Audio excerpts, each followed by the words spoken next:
Barang kecil ini bisa membantu akurasi GPS kalian, tapi nggak cuma akurasi GPS doang. Banyak banget running metrics yang bisa didapetin dari barang kecil ini. Ini dia Corospot 2.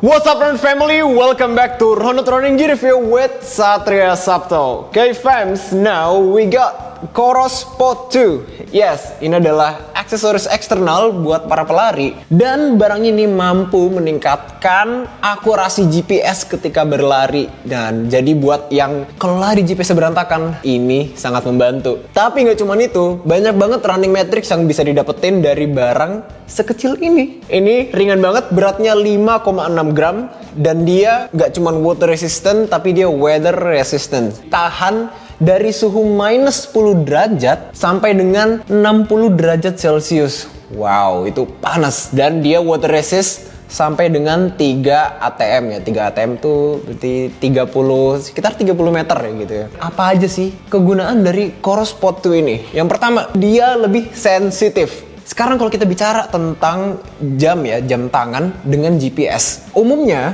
mereka tuh ada delay dulu untuk connect ke GPS, ke satellite. Nah itu sekitar kurang lebih 10 detikan. Tapi dengan ini tuh langsung terhubung ketika kalian pakai di kaki kalian nih. Jadi tali sepatu ditaruh sini, kemudian langsung ini tek. Nah, ini di-connect ke jam tangan. Fungsi dari Corospot 2 ini untuk membantu akurasi dari GPS. Jadi asistensi GPS. Nanti teknisnya bakal gue bahas kayak gimana sih. Yang kedua, kalau lari di tempat yang indoor atau nggak ada sinyal atau di tempat tertutup, itu nggak masalah. Karena dengan adanya pot ini, dia itu membantu pacing secara real time. Jadi nggak cuman kalau misalnya kalian dilari di tempat-tempat yang tertutup atau misalnya lari di track yang indoor, pot ini mampu untuk membantu pacing kalian. Jadi kalian nggak perlu khawatir ya. Yang ketiga, kalau kalian lari di tempat yang nggak ada sinyal nih, ini tuh bisa membantu juga. Jadi kalau kalian lari di tempat yang banyak pohonnya, tinggi-tinggi, atau di perkotaan, di kanan kirinya tuh banyak gedung-gedung tinggi, pot ini mampu untuk membantu akurasi dari pace-nya. Dan juga yang keempat, yaitu bisa membantu melihat elevasi secara lebih akurat lagi. Oke fams, gue pengen kasih tahu ke kalian nih, cara kerja pot itu kayak gimana ya. Oke, yang pertama,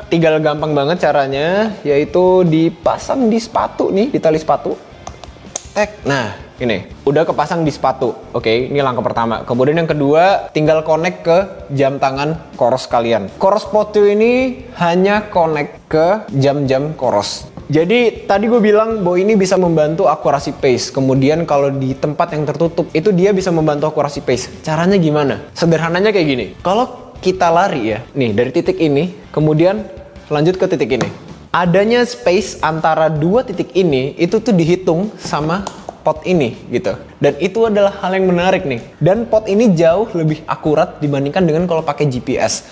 Kenapa? Karena kalau GPS itu dia satellite, jadi harus connect to satellite. Sedangkan kalau pot itu langsung real time ada di kaki kita. Soal delay, ketika kita lari, ada juga delay yang terjadi nih. Jadi kalau pakai GPS doang, itu tuh ada delay sekitarnya kurang lebih 10 detikan. Tapi dengan pot ini, dia itu langsung real time. Jadi bener-bener pace-nya itu secara real time. Kalian kalau misalnya lari, let's say dalam 10 detik, taruhlah misalnya pace-nya 6 gitu. Tapi kalian merasa lebih cepat, tapi pace-nya tetap aja 6. Padahal itu mungkin harusnya 5.40 misalnya. Karena itu dengan GPS tuh dia errornya lebih besar. Sedangkan kalau ini errornya jauh lebih kecil. Tapi nggak cuman kedar pace aja. Corospot 2 ini juga menganalisis berbagai macam running metrics ya. Jadi selain dari pace, Corospot 2 ini banyak banget menganalisa running metrics.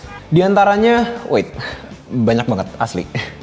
Yang pertama, GPS track enhancement. Ini untuk pot kalau ditaruh di kaki ya. Kemudian distance, pace, effort pace. Effort pace itu mirip-mirip sama kalau kita lari pakai power ya. Tapi effort pace itu lebih ke effort yang kita keluarkan itu harusnya dengan pace berapa gitu ya. Kemudian cadence, stride length, temperature, elevation, altitude, dan juga grade. Kemudian kalau kita taruh di waist atau di pinggang di belakang ini, itu bisa nge-analisis left right balance. Jadi kesetimbangan kaki kita ketika kita berlari itu gimana. Kemudian ground contact time. Ground contact time itu pas landing itu waktunya tuh berapa sepersekian detik, itu tuh bisa kehitung sama Coros Pod 2 ini. Kemudian stride height, setinggi apa stride kita gitu ya. Dan juga ada stride ratio. Wow, banyak banget data yang bisa diambil dari Coros Pod 2 ini. Oke fams, mungkin kalian kalau udah pernah tahu namanya pod ya, Coros Pod 2 ini dia tidak mengukur power atau wattage dari ketika kita berlari. Karena gue asumsikan bahwa power itu udah diukur sama wrist-based power meter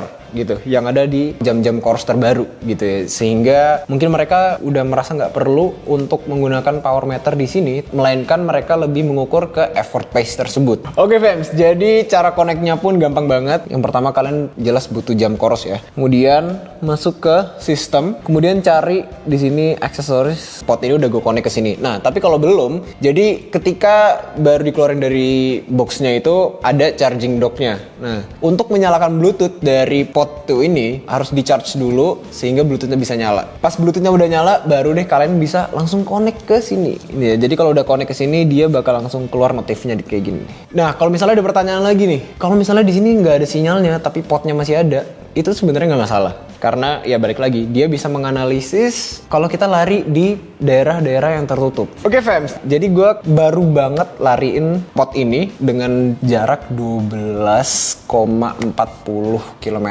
Tapi ternyata dengan menggunakan pod, jarak yang gue dapet itu adalah 11,57. Dan gue asumsiin sepertinya pod ini jauh lebih akurat sih. Karena again, jam itu pakai satellite. Sedangkan kalau pod ini ya jelas dia langsung real time ada di ground. Ini adalah hasil yang mengejutkan sih sebenarnya. Oke fam, selain itu juga dari jarak, pace-nya pun juga ketika gue interval menggunakan pod ini, itu tuh beda banget sama jam yang gue pakai biasanya gitu. Justru gue merasa di pod ini gue merasa lebih lambat sih. Dengan adanya pod ini membantu gue untuk menganalisa running data gue lebih jauh lagi sih. Berarti, oh gue kurang cepet kayaknya nih ya gitu. Dan untuk battery life-nya ini kalau kalian sekali cas penuh itu tuh tahan sampai 28 jam. Kalau kalian lari sampai 28 jam ini tuh kuat banget. Kalau charging dock-nya kalian charge full itu bisa tahan berarti sampai 168 jam atau sekitar 5 kali nge-charge. In summary, Coros Pod 2 ini adalah sebuah aksesoris yang cocok untuk siapa sih? Cocok untuk kalian kalau kalian bener-bener data junkie banget. Jadi kalian bener-bener, oh gila data ya. Macam-macam data kalian bisa dapetin di sini. Data ini bisa kalian analisis untuk kepentingan-kepentingan kalian nih. Kalau kalian buat pelari-pelari yang ambi, pelari culture gitu ya. Apalagi kalau ditaruh di sepatu sebenarnya keren sih. Karena ketika lari tuh dia kadang-kadang nyala-nyala warna hijau gitu kayak. Wow, ya buat kalian yang pengen lah improve lebih detail lagi. Jadi kalau misalnya ada makro data ya, kayak pace, heart rate, dan distance, ini tuh sampai mikro data. Kalau kalian benar-benar pengen improve dari segala hal ya, Coros Pod 2 ini adalah aksesoris yang cocok banget untuk kalian. Oke fams, segitu aja. Satria signing out. Thank you for watching and bye for now.